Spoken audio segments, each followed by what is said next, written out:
Hello and welcome to DxLogic, an iOS application designed to aid in the diagnosis of illnesses through evidence-based statistical reasoning. Let's get started with an example.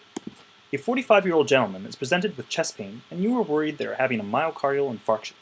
They admit to having 4 cardiac risk factors, and you wonder, how much does this increase his probability of having an MI? To answer this question, we need to find the diagnostic strength of the presence of 4 cardiac risk factors to rule in MI. Let's start by clicking on Specialty, and then the specialty we're interested in, cardiology. We then scroll down the disease processes until we reach myocardial infarction. We can see that there are many subgroup populations we can choose from, but let's choose regular myocardial infarction.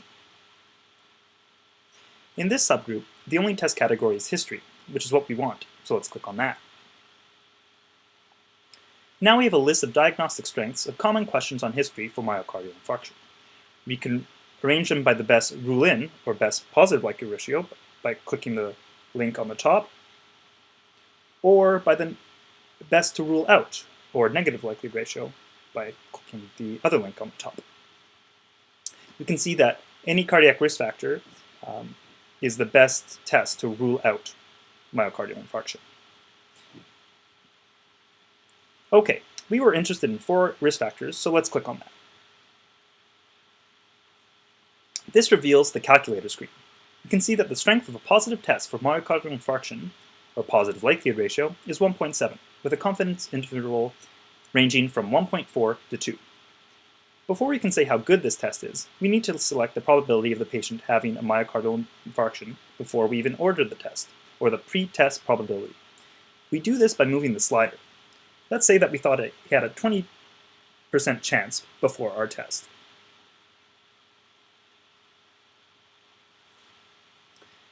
As you can see, given that he has 4 risk factors, his probability is now about 30% of having an MI. If you click on the button next to the likelihood ratio, the screen will display the negative likelihood ratio and perform the calculations. Here, the negative likelihood ratio is NA, or not applicable, as the original study did not calculate the utility of knowing the likelihood ratio for not 4 risk factors. Instead, you can go back and look at the negative likelihood ratio for any cardiac risk factor, like so.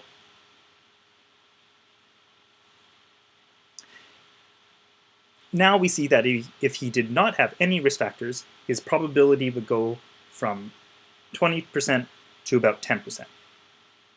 For a few diseases, the app will also suggest pretest probabilities from the literature. If we click on the pretest probability button, we are brought to these suggestions. He is 45, so we select the cell with a suggestion of 3.5%. The application then recalculates with this initial probability.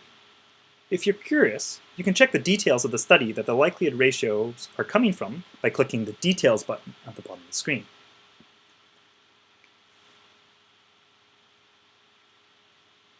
For the extremely curious, clicking Reference will pull up a link to the paper. The paper can then be accessed on PubMed via Safari or on Read by QXMD. Let's see it on Read.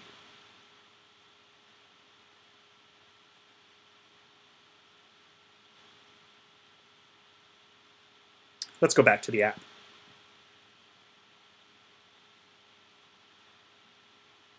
The last thing I'd like to show you is how to access disease prevalences. Let's say we were presented with someone with nephrotic syndrome and we're wondering what the most likely causes are.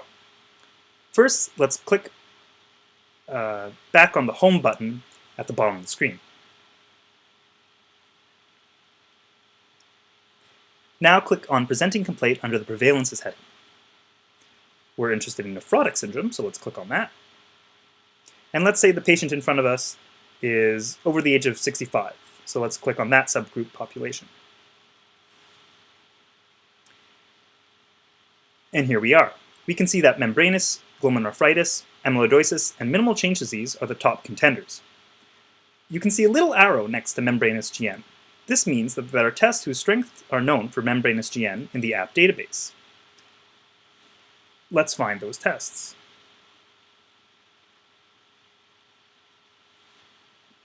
By clicking through, we see that the PLA2R antibody is an excellent test to rule in and pretty good to rule out too.